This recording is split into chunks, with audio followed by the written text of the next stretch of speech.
Hello, Dark Reader, and welcome to the Dark Side of the Library podcast. I'm your host, Katie, and on this mini-sode today, we're going to be talking about Colson Whitehead's Zone 1. Before I begin today, I just wanted to let you know, if you enjoy books like this, dark, horror, gothic books, come check out our show notes.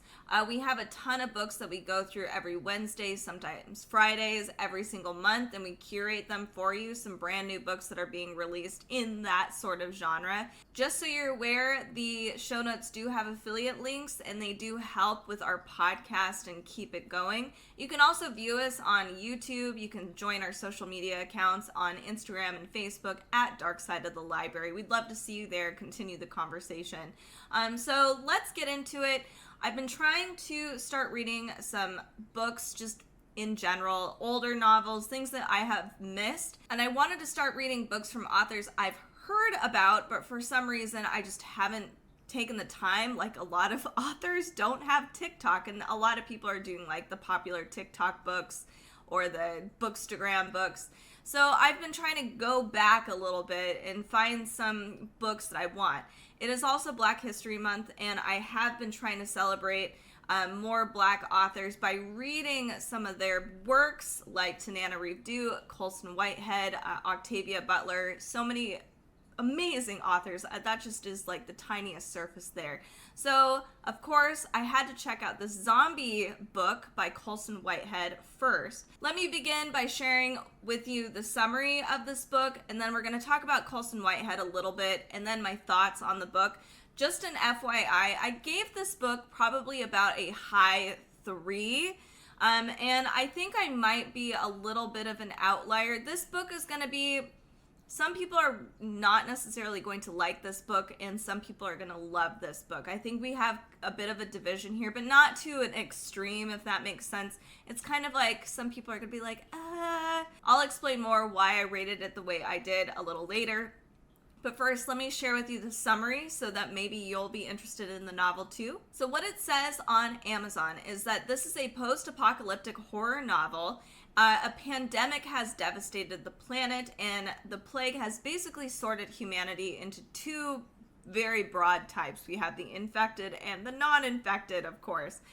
So now that the plague in this period of time is receding, humanity is starting to rebuild civilization at this point. We have a provisional government that's now based in Buffalo, and their top mission right now is to resettle Manhattan and eliminate all that there is so that they can actually establish themselves again. The military has done a pretty good job getting a lot of the broad brushstrokes, like a lot of the skells and the wanderers, which is names for the undead, pretty much eliminated. But we have different groups of civilian volunteers who go in and try to get all of the little bits. So some of the pockets that have been missed.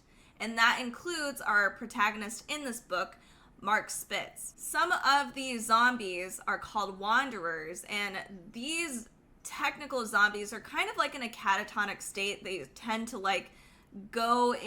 they go back to work or go back to home, but they're still undead.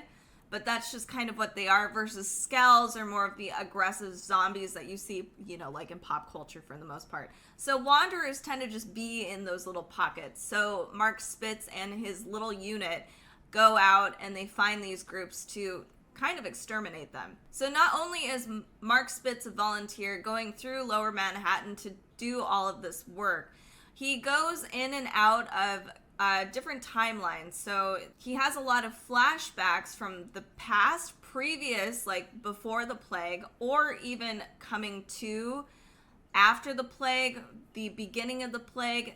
Lots of different timelines being woven into this story. The novel unfolds over the course of a very surreal, almost fever-like dream, 3 days. We get to experience what it would possibly be like to have post-apocalyptic stress disorder, which probably everybody has in this, what it means to be in this sort of world as a civilian, and what could potentially happen. So there's other things that start to unravel and issues that become very, very important in this book. That is basically the summary of this novel. Let me talk about Colson Whitehead in case you've never heard of him before. He's a very, very iconic and pivotal American author, I would say. Even Obama had his the Underground Railroad book on his TBR list when he was president, like 2017, and he took that book with him and he was very excited about it. Oprah's featured Colson Whitehead's books on her show, so he's a really, really big deal. So Colson Whitehead has written a lot of fiction. They're not just horror novels. There's a ton of different novels that he's written. So the Underground Railroad is one that I've mentioned. We have Nickelhead Boys, Zone 1, Harlem Shuffle. There's quite a few. He's also written some nonfiction and an autobiography. So he's written 9, I believe, novels in total, and some of his novels have won quite a few awards. He's pretty awesome, and when you read through Zone 1, you will see, like, he is clearly a very well-established and a beautiful writer. Like, just, it's poetry, reading everything that he has to offer. He's a Harvard graduate, and you can tell he has a big, deep love for New York City, which is very present in this novel as well. You can probably just imagine New York City in his novels because he's able to illustrate just like everything about it so well. So here are my thoughts about this novel. I guess the first question that I wanted to ask myself, because I love zombie novels. I love zombie material. I'm like one of those people who just loves this sort of everything about it. This is a different take a little bit on the zombie apocalypse because in a way, I think this might be a little more realistic to what might actually happen. And in some ways that might come across as dry or cold or a little numb, because I think we like to believe in a zombie apocalypse situation that maybe if we survived, we have that fresh start. We are able to prove ourselves using skill, intellect, strength, or whatever you might have or whatever I might have. And maybe even be a hero and be like the pinnacle of humanity. Try to show either some grace for people or starting all over. And here's the ideal world. Maybe even from this dystopia, creating this utopia. So there are a lot of reasons why I think me and a lot of people really enjoy just the zombie aesthetic, the zombie dystopian novel. So that's something I wanted to think about a little bit, is why zombies? And this book is a little different because it comes through a little more realistically, and in some ways it might even be just a really big metaphor as well. This was published in 2011, so it's just interesting because now that we've gone through, COVID's still here, but like we had 2020, we've had a lot of things happen over the course of over a decade. And in some ways, it seems like, at least even for myself, I sometimes even feel like I'm zombieing my way through life. So there's a lot of interesting stuff to talk about in this novel. So I guess the question to you is, and please leave your answer in the comments, if you like zombie novels or zombie pop culture, film, movies, or whatever, let me know why. Like, what are some things that you really enjoy about it? I think in some ways it's a bit of an escapist thing for me, where I'm like, oh, maybe I can create a better world, fresh slate, like maybe I could survive and maybe I can prove myself. And there's an interesting study, an article I read from Scientific American that was talking about just the psychology behind enjoying something like a zombie or dystopian piece of work, is that we already feel like we are in survival mode where we already anticipate and know about the worst. It's a different kind of fear versus if you are not expecting the things to actually happen. So if you're living in a zombie apocalypse, you're always, your head is on a swivel, you're kind of anticipating things, and it might be a little different. So we think it's like a lesser fear, or we can anticipate what could possibly happen. It's a lot of interesting stuff. The first thing I want to talk about, sorry, that was a big tangent. So Colson Whitehead is, I touched on this, writing beautiful. I mean, it is like, eye candy, just the way everything flows and how he speaks about situations, even how he brings life to Manhattan and Buffalo in this book. It's actually feels like Manhattan is a living being and has its own, circulatory system, just like it has everything, and he just gives so much life to the situation. He illustrates everything and uses all the senses. It's very, very good. A lot of people have said, and I actually do agree with a lot of reviews, that this book, even though it contains a lot of flowery language, it comes off really cold, like lifeless, which is, I think, a skill in itself. I don't think I've actually run into a book like that before. This is one of those. But I have to think it has to be intentional, because we're dealing with the main protagonist who is dealing with post-apocalyptic stress disorder, or PAST.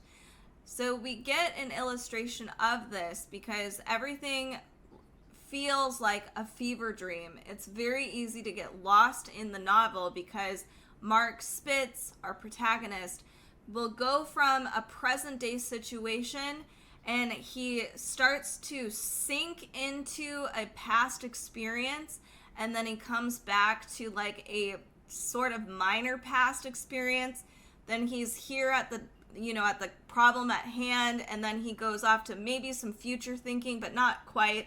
But it's just like this it's just a stream of consciousness, and that is what this novel is. And reading something like that for somebody who has experienced and is currently experiencing trauma can be very confusing. As somebody who has experienced trauma myself, I can relate a lot to Mark Spitz. I think a lot of people actually can. So one way Mark Spitz does this is in the very beginning. He kind of labels some of the wanderers or skells or zombies in certain terms, like, oh, here's our human resources representative, or here's Marge. So he kind of humanizes them because he's relaying, like, this looks like somebody that I know who used to work in HR or something like that. So I'm going to read a passage to you that kind of illustrates what I'm talking about. So he directed his attention to the skell charging from 2 o'clock, the bushy eyebrows, the whisper of a mustache. It was hard to avoid recognizing in this one his 6th grade English teacher, Miss Alcott, who had diagrammed sentences in a soupy Bronx accent and fancied old-style torpedo bras. She smelled of jasmine when she had passed his desk, plucking vocab quizzes. He'd always had a soft spot for Miss Alcott. This one was probably the first infected. Everything below its eyes was a dark, gory muzzle, the telltale smear produced when his face burrowed deep into the live flesh. Just another day at the office when she gets bit by some New York wacko while loading up on spring mix at the corner deli salad lounge. So we get small little dips in there, right? Where he's like, okay, so this reminds me of my childhood, this person, and here's a little instance, and then we're back to zombies. So that's kind of how this book flows for the most part, and it really shows just the constant dealing with the jarring experience of these were people. The people that he is exterminating, they are people. Not just like he didn't know them, but they're relatable people because he lived through our past where we're, right now, where everything is pretty much fine. We've got a lot of regular stresses we deal with, like with work or family or whatever. But then a zombie apocalypse, totally different thing. So it's a lot of like this sort of like back and forth stuff happening in Zone 1. Another cool thing about this book too is Mark Spitz is a really relatable protagonist. So not only is he dealing with trauma, and I think in a very accurate way, because this is something I've done where you just like become so distant sometimes from your trauma. Like sometimes it's so hard. You've been so deep in it that eventually you just become so detached because you have to survive. Like that's just how some people deal with trauma. That is how I've dealt with trauma. Thank you, therapy, for helping me. So another thing that Mark Spitz is he is like the pinnacle average dude. So that's something that we talk about in this book. I'll read a passage to you. He was their typical, he was their most, he was their average, receiving hearty thumbs ups from the gents in the black van parked a discreet distance across the street. In this world, however, his reward was that void attending most human endeavor with which all were well acquainted. His accomplishments, such as they were, gathered on the heap of the unsung. So it goes a little further. It says, he was not made team captain, nor was he the last one picked. He sidestepped detention and honor rolls with equal aplomb. Mark Spitz's high school had abolished the yearbook practice of nominating students the, quote, most likely to do this or that, in the spirit of universal self-esteem, following a host of acrimonious parent-teacher summits. But his most appropriate designation would have been, quote, most likely not to be named, the most likely anything. And this was not a category. His aptitude lay in the well-executed muddle, never shining, never flunking, but gathering himself for what it took to progress past life's next random obstacle. It was his solemn expertise. It got him this far. So that is, to be honest, like that is most of us. Like that is the majority of us, which is interesting because Mark Spitz, he is the average person. They talk about in this book how if you were somebody maybe way up there, super successful, you're doing amazing stuff. In this world, you would probably take your life. Like you probably just wouldn't want to deal with it. I mean, why would you? And then you have the people that might be below, way below average, who might not make it. So it talks about a lot of that stuff in this book and how maybe the average person has a bigger chance of survival, which I guess gives us some hope, right? If most of us are pretty average, I would imagine, right? Another thing that he talks about that's really interesting is Mark Spitz, because he's average, because he's had to do it, because he's just had to progress, he almost has like main character syndrome at some points, especially in some of his inner monologues in the past where he has to make it because that's just what he does. He's Mark Spitz and he will make it because he has made it.